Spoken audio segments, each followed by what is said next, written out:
Ils se sont précipités sur, je crois qu'il s'appelait Malik, et ils l'ont roué de coups, matraque et coups de pied. Et moi j'ai reçu quelques coups de matraque sur la tête. Le massage cardiaque restera sans effet. Malik Oussekine va mourir. Il est très exactement 2h03 le dimanche 26 octobre quand les gendarmes comprennent que Rémi Fraisse est mort. Il faudra attendre encore 24 heures, soit 2 jours après la mort de Rémi Fraisse, pour savoir officiellement que cette explosion est due à une grenade offensive utilisée par les gendarmes. J'étais tourné comme ça pour voir qu'est-ce qu'ils allaient faire et j'ai senti un gros choc me taper la tête et je suis tombé face contre terre. Une triple fracture au niveau du crâne là. Et après, sous les pommettes, j'étais cassé. Là, la langue a été cassée. J'ai eu 7 points sous la langue, 9 dessus la langue. On n'a pas le droit de tabasser les gens comme ça. Sur les Champs-Élysées, aux alentours de 14h, j'ai reçu un tir de grenade en plein visage. Et du coup, j'ai perdu mon œil. Ce fameux flashball m'a percuté. Je suis tombé au sol, de là je suis tombé dans le coma. Vu que j'avais perdu à peu près 2 litres de sang, j'étais vraiment dans un état, on va dire, proche de la mort, même vraiment très proche. C'était l'acte 3 donc, et quand je suis tombé à 14h, j'ai pris une balle de LBD 40 dans l'œil. Alors il y avait des CRS qui venaient en force, il y avait des gaz lacrymogènes et tout. Ma mère, elle a vu de sa fenêtre la situation, elle voulait fermer la fenêtre. Elle a été visée directement au 4e étage par des policiers qui étaient stationnés devant le magasin SIA. Les blessures sous le nez et les os de la mâchoire brisés confirment sans aucun doute que le tir était tendu et dirigé vers Zineb Redouane, un tir interdit par la législation. J'allais à l'hôpital, j'ai vu mon fils plein de sang, la joue percée, Ils m'ont expliqué, le médecin m'a expliqué que la mâchoire était broyée, pas fracturée, broyée en bouillie.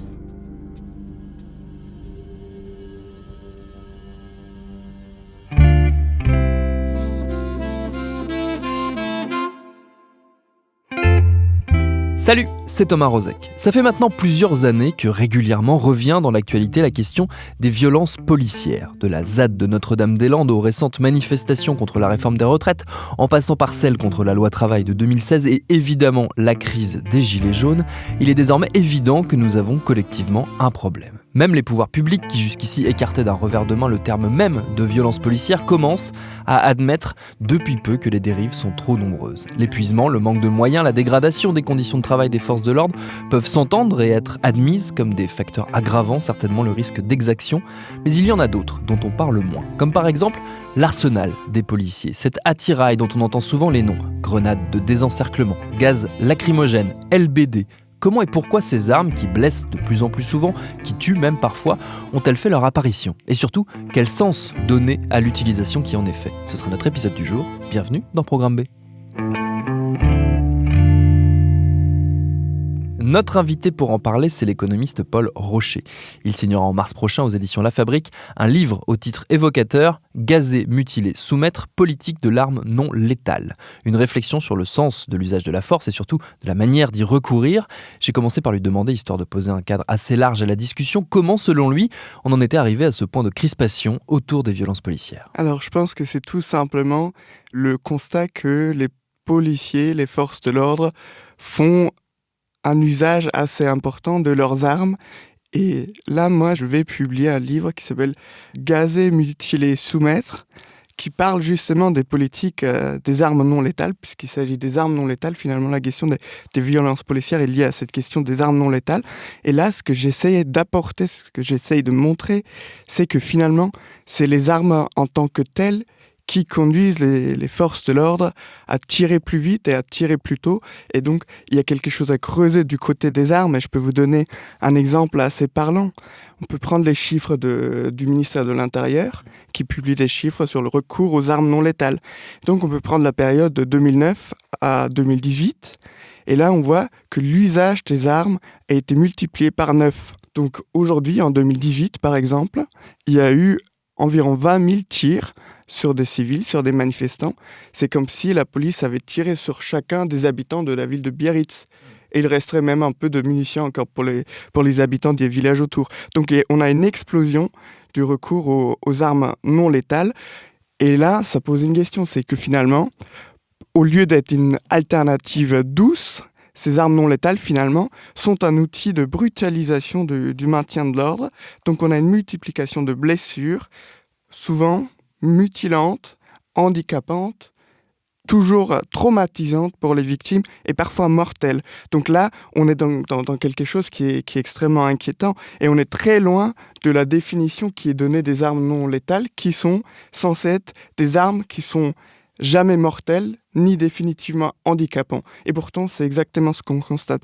Donc, la généralisation des armes non létales conduit les forces de l'ordre à tirer plus vite et à tirer plus souvent. Quand on parle des armes non létales, on parle de quelles armes ? Alors, c'est toute une panoplie d'armes qui a été successivement introduite en France. Alors, les plus anciennes et les très connues, c'est bien sûr la matraque. Ensuite, arrive aussi assez vite le gaz lacrymogène, qui était développé d'abord en France, c'est une invention française, on pourrait dire. Ça, c'était au début du XXe siècle. Ensuite, on arrive à des nouvelles armes, et c'est assez important. Tout ça, finalement, correspond à une période assez condensée. C'est depuis les années 90 que d'abord, le flashball a été introduit. Donc ça, c'est les balles en caoutchouc.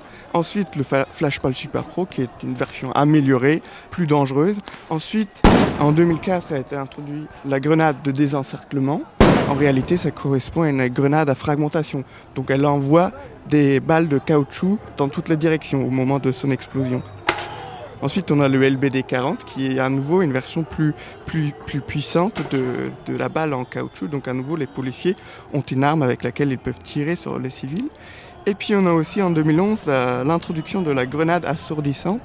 Alors elle aussi, elle porte un peu mal son nom parce qu'effectivement, elle fait un bruit très fort au moment de la détonation, plus fort qu'un avion au décollage par exemple, donc c'est extrêmement bruyant, mais elle libère aussi du gaz lacrymogène et elle explose aussi puisqu'elle est remplie de dynamite. Et au moment de l'explosion de la coque de la grenade, du coup aussi elle projette des composants de la coque de la grenade. Donc de ce point de vue-là, elle est aussi une grenade à fragmentation. Donc on a cette panoplie d'armes auxquelles on peut aussi ajouter le pistolet à impulsion électrique, plus connu sous le nom de taser. Et ensuite, il y a quelques projets, mais qui ne sont pas vraiment développés pour l'instant, donc plus des armes sonores ou des armes visuelles. Mais ce qui est important, c'est qu'on a, depuis les années 90, vraiment une multiplication de l'arsenal policier. Et à chaque fois, chaque nouvelle arme est plus dangereuse, plus puissante que la précédente. Et c'est ça aussi qui, du coup, explique qu'on se retrouve dans des situations où les policiers sont suréquipés et font usage. Et on va peut-être parler des raisons pour lesquelles ils font usage. Justement, vous l'avez dit, pourquoi cette démultiplication de matériel ? Est-ce qu'on sait quelle est la raison de la démultiplication de ces outils, de ces armes non létales ? Alors là, c'est effectivement un deuxième aspect que je souligne dans mon livre. C'est que en ce moment, le débat tourne beaucoup autour de la doctrine. Est-ce qu'il y aurait quelque chose qui a changé au niveau des préfectures, au niveau du ministère de l'Intérieur ? Et il me semble que ça fait partie de l'explication, mais ça n'épuise pas la question. Si on introduit des armes non létales, c'est pour faire en quelque sorte disparaître la violence des policiers et par extension, du coup, la violence de l'État. Et du point de vue, du coup, de la gestion d'une population, l'État, il a en quelque sorte deux moyens. Soit il convainc la population du bien fondé de son action, donc il génère une légitimité, soit si cette légitimité est difficile à établir, il peut avoir recours à la force.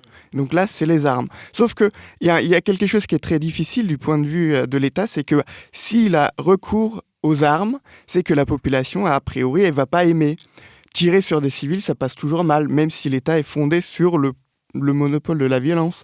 Donc l'État est dans un exercice d'équilibre entre créer de la légitimité et utiliser la force. Bon, il se trouve qu'actuellement, on est dans une période très particulière puisque ce que font les gouvernements successifs, c'est de transformer structurellement l'économie française, c'est-à-dire de la faire correspondre pleinement au modèle néolibéral, introduire plus de marchés partout, et ça veut dire faire reculer, démanteler les acquis sociaux auxquels la population est extrêmement attachée. Donc, on est dans un moment ou la contestation des politiques menées par les gouvernements successifs, ce potentiel de contestation, il est assez important.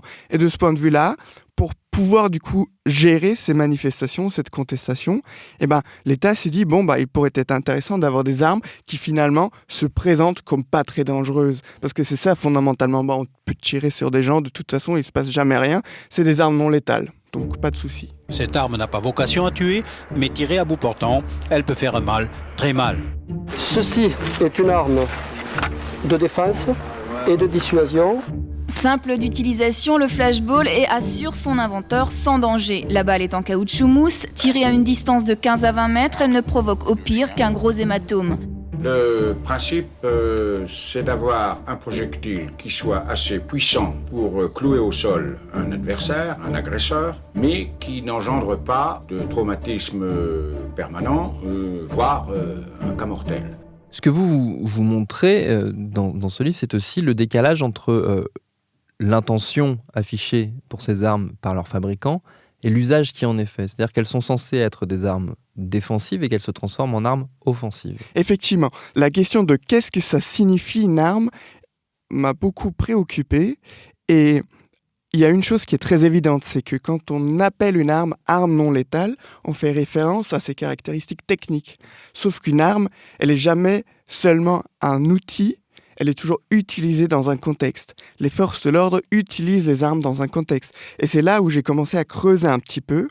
Et une première chose qui apparaît, c'est que finalement, les consignes d'usage des armes non létales sont assez irréalistes. Je vais vous donner l'exemple du LBD 40, donc des balles en caoutchouc qui font beaucoup de dégâts en ce moment. Donc, les fabricants donnent des consignes a priori assez claires. Il ne faut pas tirer en dessous d'une distance de 10 mètres, sinon le tir peut être mortel. Donc déjà, l'arme n'est pas non létale, elle peut être létale. Et ça sous des conditions assez précises. Donc il faut avoir un tireur qui respecte une distance particulière, alors qu'on sait grâce aux études comportementales que en fait, les humains ont vraiment des difficultés à estimer correctement des distances. Donc là, déjà un premier problème. Ensuite, on peut transposer cette consigne dans le contexte d'une mobilisation, dans la rue. Qu'est-ce qui se passe dans la rue ? Vous avez une foule. Donc déjà, vous ne visez pas une seule personne, mais vous avez une foule qui est en mouvement en plus. Donc c'est pas un moment statique. Et une foule en mouvement qui sait viser, elle réagit encore différemment, elle va être encore plus mobile. Donc on a déjà ce premier élément, auquel s'ajoute un deuxième élément, qui est que le tireur lui-même, donc le policier, le gendarme, n'est pas mobile non plus souvent. Donc voilà, on a un contexte qui est assez mouvant, et à cela s'ajoute aussi que les fabricants disent pour pouvoir tirer de manière non létale, il faut aussi de la bonne luminosité, il faut avoir presque une atmosphère détendue, alors que typiquement, quand vous avez des mobilisations dans la rue, il peut y avoir du brouillard, ça peut être la nuit, et le plus souvent, les policiers tirent du gaz lacrymogène qui brouille totalement la visibilité. Donc, il y a aussi un problème au niveau de la luminosité. Et ensuite, un tir, ça suppose quand même aussi un petit moment de réflexion, un petit moment de préparation qui est nécessaire, c'est un préalable au tir. Et toutes ces conditions-là ne sont pas remplies dans la rue. Donc ça, c'est un premier problème. Et c'est assez marrant, dans le livre, je donne aussi la parole à des formateurs de la police qui justement entraînent les forces de l'ordre au tir et qui disent au stand de tir, c'est assez facile. Vous visez, vous avez une silhouette, vous lui tirez dessus et c'est très bien. Sauf une fois dans la rue, tout est différent. Vous avez du stress, vous avez des nuages, vous avez de la fumée, vous avez des cibles en mouvement. Donc exactement tous ces éléments-là. Donc ça, c'est un premier élément et des consignes irréalistes. La commission de déontologie de la sécurité se saisit du dossier.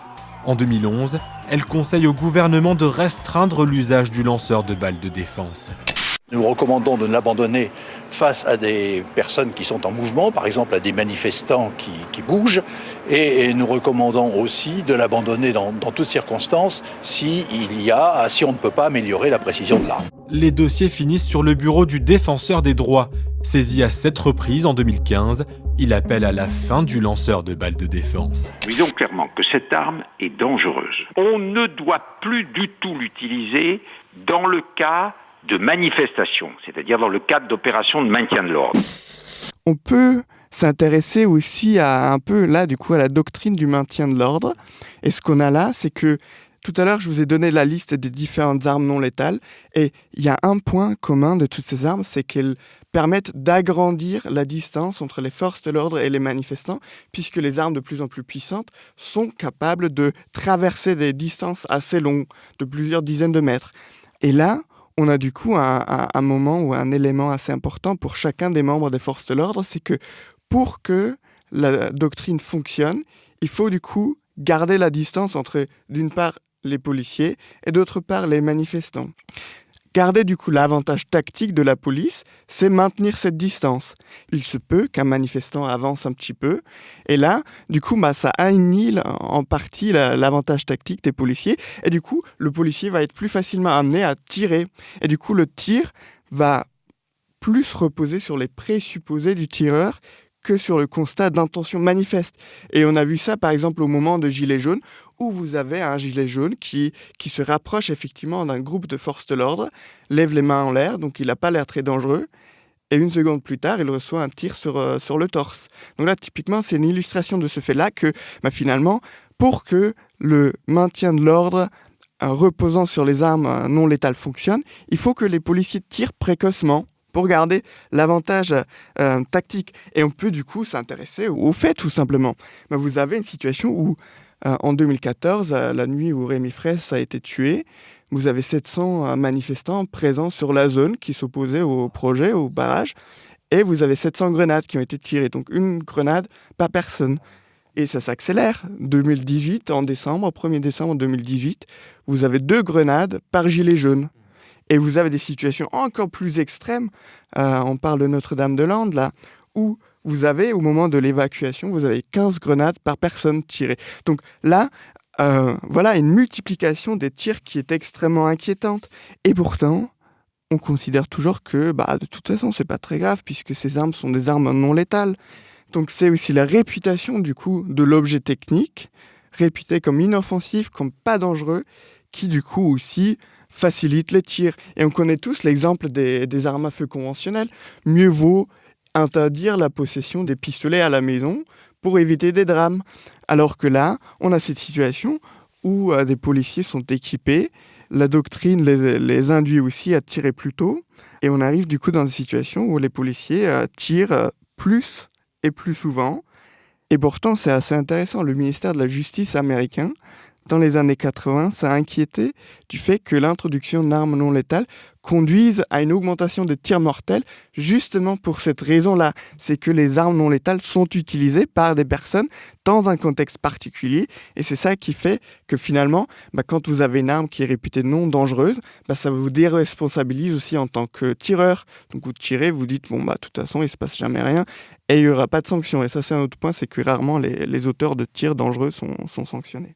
Est-ce que du coup c'était un problème de formation, un problème de doctrine politique du maintien de l'ordre? D'où vient le grain dans la machine? Alors effectivement, il y a la formation est souvent soulignée. On dit que si on donne des armes, si on donne des outils dangereux à une population, enfin une partie de la population, c'est que cette partie de la population remplit des critères précis, et notamment le critère de la formation au maniement de l'arme. Et aussi, on ajoute souvent à ce premier critère, le deuxième critère, qui serait l'exemplarité des forces de l'ordre. Ce sont donc des citoyens un peu mieux que tous les autres, et c'est pour ça qu'on peut leur confier des outils dangereux. Tout à l'heure, je vous ai dit que même les formateurs eux-mêmes mettent en cause la qualité des formations. Et ensuite, il y a tout simplement le fait que il n'y a aucun lien mécanique entre une formation et la mise en pratique. Donc ce qui se passe dans la rue, c'est encore autre chose. Et comme tout le monde, le membre des forces de l'ordre peut aussi être susceptible d'être influencé par les opinions. Et on sait qu'il y a aussi beaucoup d'opinions discriminantes au sein des forces de l'ordre. Donc vous avez des pratiques discriminatoires qui peuvent du coup aussi fausser l'apport de la formation. Et ensuite, un autre élément, ça c'est un policier qui l'a dit au moment du barrage de Sivins en 2014, où il disait finalement, en fait, c'est la nuit, on voit pas très bien où on tire. Donc, on tire un peu comme ça, dans le tas. Donc là, à nouveau, on a envie de dire, effectivement, là, on est très loin des consignes qui ont été données aux policiers, parce que ces consignes ne sont pas réalistes. Et parce que la doctrine, effectivement, induit les policiers à tirer. Et au-delà de la doctrine, c'est plus précisément l'arme qui induit à tirer.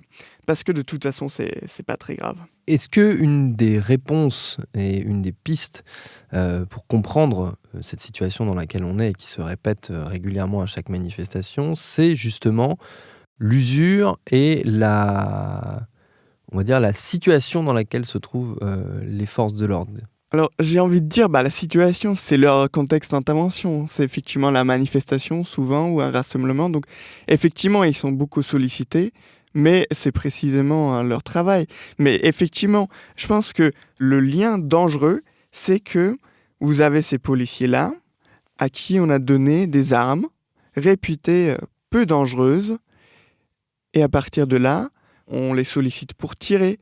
Et on a un élément assez intéressant depuis 2016, c'est que tout à l'heure j'ai dit que le maintien de l'ordre en France repose sur le maintien d'une certaine distance. Sauf que depuis 2016, on a un peu un revirement. Les policiers sont toujours très près des manifestants, ou régulièrement très près, et pourtant ils sont toujours équipés des armes non létales. Et donc là, on a une sorte d'amplification de la puissance des policiers. Et l'événement récent où un policier tire au LBD sur un manifestant sur une très petite distance, ça c'est l'illustration parfaite de ce phénomène. C'est parti en gros, encore une fois, de la présence de policiers sur le côté des manifestations, puisque la stratégie de la NAS mobile crée énormément de tensions avec les manifestants à cause de ça. Et les policiers se sont regroupés, ont commencé à charger à plusieurs reprises, à matraquer à tout va, puis ont voulu scinder le cortège en deux afin d'interpeller certaines personnes et pouvoir mieux contrôler les groupes. Et c'est dans ce cadre-là qu'on a eu un tir de LBD à bout portant qui est quand même létal si on touche des organes vitaux. Et en particulier, ce policier, il visait la tête, le cou et le torse. Moi, il m'a aussi visé juste avant, parce qu'il était juste en face de moi avant de faire son tir. Et là, du coup, c'est un travail sur les chiffres qui est assez important. Parce qu'on a une chose, c'est que la préfecture, le ministère de l'Intérieur, ils sont assez volontaristes dans la communication quand ça concerne les policiers blessés. On a aussi des chiffres assez détaillés sur le nombre de policiers qui interviennent sur le terrain. Mais quand il s'agit des blessures de manifestants, des choses comme ça, ou aussi du nombre d'armes utilisées par les forces de l'ordre, et là, c'est le flou total.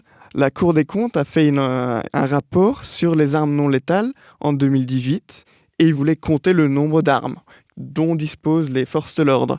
Et d'ailleurs, là aussi, je montre un tableau qui montre que les armes non létales sont les armes qui sont le plus en augmentation. On a même des situations où vous avez plus de LBD que de personnes habilitées à tirer le LBD. Donc, on a vraiment un surarmement. Et donc, ce que dit la Cour des comptes dans ce rapport, c'est qu'il a été impossible pour la Cour des comptes de faire un rapport précis sur les stocks de gaz lacrymogène, puisque les commissariats ont été dans l'incapacité de dire combien de grenades ils ont. Et pourtant, les grenades, c'est quand même un objet qui se périme et qui devient plus dangereux une fois qu'il est périmé. Donc, on a un problème extrêmement important et on a un flou total à l'intérieur du ministère. Donc, on ne sait pas très bien combien d'armes il y en a, mais on achète toujours plus. C'est quand même aussi un business assez juteux pour certaines entreprises, notamment des fabricants français. Et ensuite, on a un autre élément, c'est que finalement, en entretenant ce flou statistique, ce qu'on voit concrètement, c'est que le ministère minimise les violences contre les manifestants. Il montre systématiquement que finalement, les violences ne sont pas aussi importantes que ce qu'on pourrait croire. Et pourtant, même avec les chiffres du ministère, pour les tirs de LBD, entre 2009 et 2018, ce chiffre a été multiplié par 500. En 2009, on avait 40 tirs. En 2018, on a près de 20 000. Donc, même avec ces chiffres qui sous-estiment grossièrement la réalité et qui sous-estiment du coup aussi les douleurs dont souffrent les manifestants, même avec ces chiffres totalement sous-estimés, on a une explosion. Donc c'est très important de regarder de près les statistiques, puisque la statistique est visiblement un outil politique. Quand on travaille, quand on lutte, en fait, quand on s'organise avec d'autres personnes blessées, c'est très important d'une part parce que avec ces armes-là, on a un isolement, une atomisation. C'est une arme qui est faite pour briser, mais pas pour briser une foule. Pas pour repousser une foule comme avec du gaz lacrymogène ou un canon à eau, pour briser une personne, mais pour en faire un exemple. C'est-à-dire en blesser une pour en terroriser 1000. J'arrive pas à dormir, je sursaute tout le temps, les bouchons de champagne me font sursauter, la moindre sirène, je suis alerte, je suis stressé toute la journée, j'ai des attitudes que j'avais pas avant. Je suis touché psychologiquement aussi, mais beaucoup moins que ma femme qui elle est vraiment touchée parce qu'elle m'a vu partir, elle a vu mon sang. Il y a quelque chose d'un choc aussi, de participer à quelque chose et d'avoir été stoppé physiquement en fait, que leur liberté de manifester, elle s'arrête là, dans leur corps, parce qu'ils ne peuvent plus aller manifester aujourd'hui. C'est terminé. Reste un point important soulevé par notre invité, celle des sanctions, des procédures mises en place pour gérer ces violences policières. À ce sujet, je vous invite à réécouter l'épisode que nous avions consacré il y a quelques mois à l'IGPN, la fameuse et très critiquée police des polices. Merci à Paul Rocher pour ses réponses. Je le redis, son livre « Gazer, mutiler, soumettre, politique de l'arme non létale ». Il sera disponible à compter du 20 mars aux éditions La Fabrique. Programme B, c'est un podcast de Binge Audio préparé par Lauren Bess, réalisé par Adèle Itel El Madani. Abonnez-vous sur votre appli de podcast préféré pour ne manquer aucun de nos épisodes. Facebook et Twitter pour nous parler. Et à demain pour un nouvel épisode.